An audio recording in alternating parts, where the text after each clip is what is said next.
Mga minamahal na kapatid magulang sa pananampalatayang Islam, alam nyo ba na sinabi ni Propeta Muhammad sallallahu alaihi wasallam, al-mu'minul qawi khayrun wa habbu ila Allah min al-mu'minid da'if.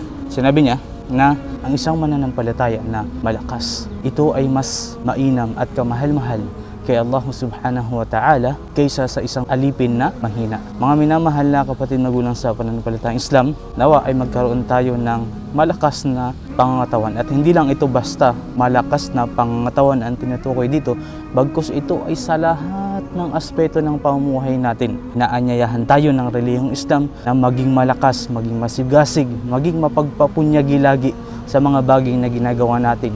Lalong-lalo na, number 1 dito, ang pananampalataya natin kay Allah subhanahu wa ta'ala.